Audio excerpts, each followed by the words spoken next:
এটা ঐতিহাসিক জায়গা। ডক্টর শ্যামাপ্রসাদ মুখার্জির নেতৃত্বে 1946-এর 4 এপ্রিল থেকে 6 এপ্রিল 6 এপ্রিল এখানে পশ্চিমবঙ্গ ভারত ভুক্তি রেজুলেশন পাস হয়েছিল, যার মূলে 1947-এর 20 জুন আমরা বাঙালি হিন্দুদের হোমল্যান্ড পেয়েছিলাম এবং আমাদের পূর্ব পাকিস্তান অর্থাৎ পাকিস্তানে তদানীন্তন আজকের বাংলাদেশে যেতে হয়নি।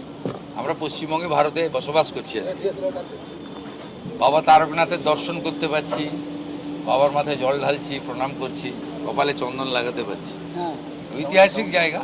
এখানে আমরা তারকেশ্বরে যেহেতু ডক্টর শ্যামাপ্রসাদ মুখার্জি রেজুলেশন নিয়েছিলেন সেই জায়গা এবং সামনে 20 জুন, এটা নিয়ে আমাদের কিছু পরিকল্পনা আছে। যেহেতু আগামীকাল ক্যাবিনেট আছে, সেহেতু ক্যাবিনেটের আগে আমার পক্ষে মুখ্যমন্ত্রীর পক্ষে কোনো সিদ্ধান্ত ঘোষণা করা ঠিক নয়। কালকে ক্যাবিনেট মিটিংয়ের পরে আমি নবান্নতে আপনাদের জানি।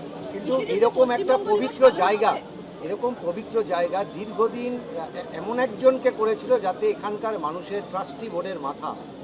এখনও ট্রাস্টি বোর্ড ডিফাঙ্ক হয়ে আছে।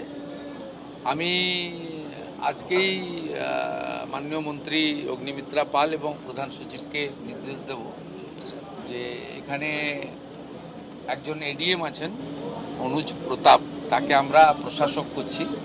যেহেতু শ্রাবণী মেলা সামনে, শ্রাবণী মেলাকে কেন্দ্র করে এবারে সরকার এই বাবা তারকনাথের তারকেশ্বরের যে পবিত্র ভূমি, এর যে শ্রাবণী মেলায় যে ভক্ত আসেন, তাদের জলযাত্রীরা আসেন, তাদের সুবিধার জন্য একটা বড় ব্যবস্থা নেওয়া হচ্ছে।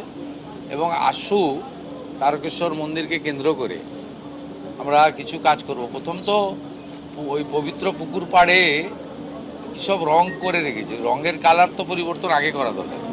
ওগুলো ঠিক আধ্যাত্মিক বা সাত্বিকতা বা আমাদের সংস্কৃতির সঙ্গে মানানসই রং নয়, ওটা আগে করতে হবে। চোখে লেগেছে। এক্সিএম হাতে সংবিধান নিয়ে হাঁটছে, বলছেন পশ্চিমবঙ্গে গণতন্ত্র বিপন্ন। আমাকে কি একটা ছবি পাঠিয়েছিল, এত দুরাবস্থা আমি জানতাম না। এত দুরাবস্থা, এক ঝুড়ি লোক, 150টা লোক আসেনি। আপনারা তো সাংবাদিকরা গেছেন 200 জন, আপনার 200টা সাংবাদিক না থাকলে তো আর করুণ অবস্থা।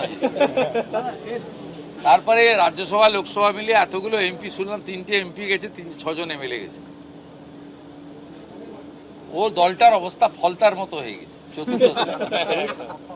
কোন বিধায়ককে 20 বার পর্যন্ত ফোন করছেন যুবরা, সেই দলের কোট আনকোট, যে তারা অসুস্থ শুনেছিলাম।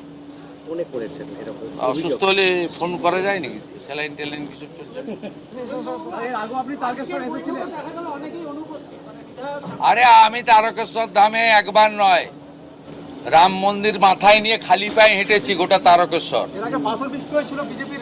আপনি জানেন না, এখানে যেদিন ওই যেটাকে লোক হারিয়ে দিয়েছে 31,000 ভোটে, ও রাম মন্দিরকে অপমান করেছিল, আমি খালি পায়ে গোটা তারকেশ্বর শহর আমার হাঁটা আছে 4 কিলোমিটার।